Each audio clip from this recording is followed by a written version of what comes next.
back on the Sports Zone. I am Mike Aglialoro. Make sure you check out all the content now on This Is Sports Zone, including the latest from the 2014 NFL Draft Preview. Jake Dixon has the top 5 prospects at the outside linebacker position. He also has the inside and middle linebacker prospects, defensive ends, defensive tackles, safeties, and the cornerbacks. We also have the latest from the series previewing division by division, all the team improvements and team needs that everybody has made heading into the NFL draft. We've done the AFC and the NFC East, and Jay Rovsky has the NFC North preview as well. George Murphy has a look at how the state of California has dominated the American League West division over the last 15 years. And Tom Lembo has a look at the top 10 fights in boxing coming up for the rest of the year. So with that, we're going to take a look at Major League Baseball. We're going to instant replay system. Now, of course, instant replay has been affecting baseball on some level since 2008, but this past offseason, teams voted to expand the replay system greatly, including basically every play that happens at any infield base. Of course, you got the home plates, and of course, this is all happening with a bunch of new rules that have been instituted. You have the interference and blocking calls at home plate. You have the redefinition of the transfer rule. What constitutes a catch when you are transferring the ball after making the catch to making the throw.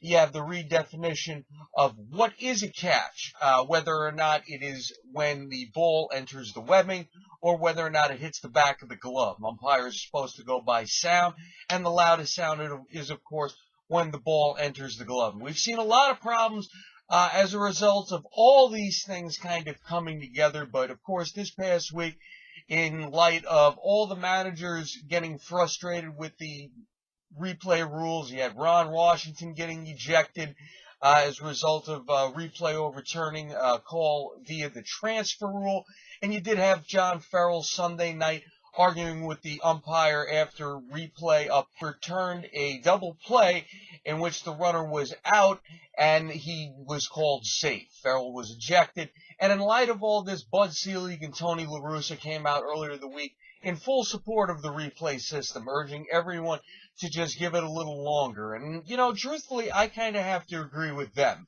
Because as much as there's going to be flaws with any system, try to set in place on this grand scale, because it's, like I said, it's not just the replay system being implemented, it's all these new rule changes in conjunction with that. So, of course, there's going to be some blips on the radar, but, you know, MLB did release some stats earlier this week. These stats are true as of Monday.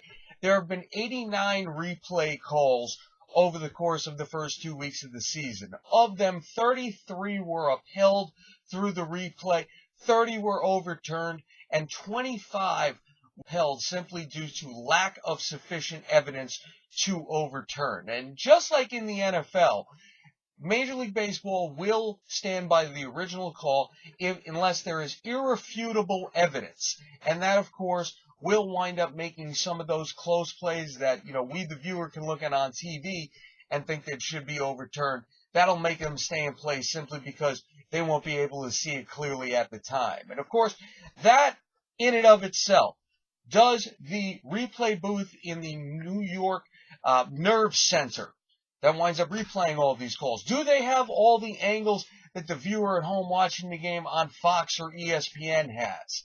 Of course, we saw Saturday afternoon when Dean Anna was called safe after Xander Bogaerts clearly held the tag, and you saw Anna's foot come off the base, and he wasn't called out after the replay. And the Major League Baseball afterwards said that that play should have in fact been overturned, but they didn't have these sufficient angles.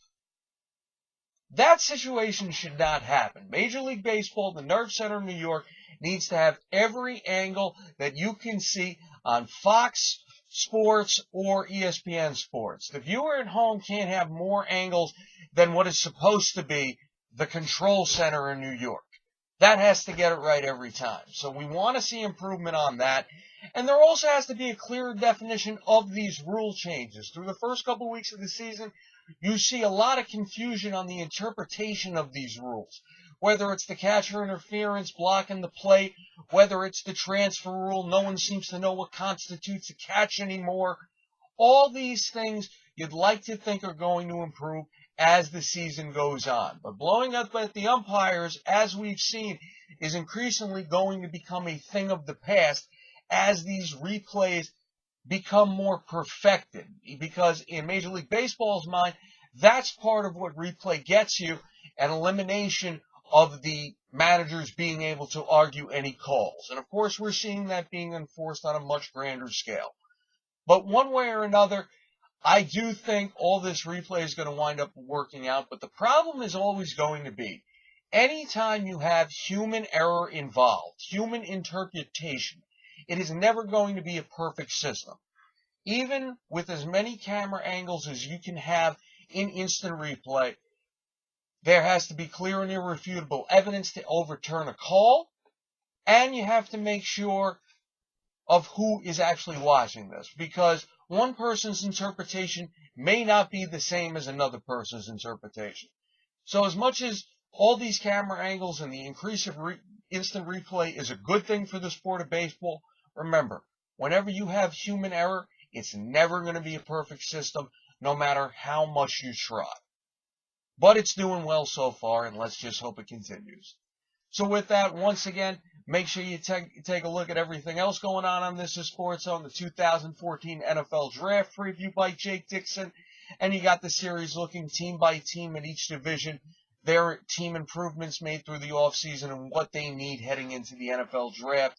AFC and NFC East were done last week, and Jay Rofsky did the NFC North earlier this week. You got Tom Lembo's look at the top 10 fights left for the rest of the year in the world of boxing.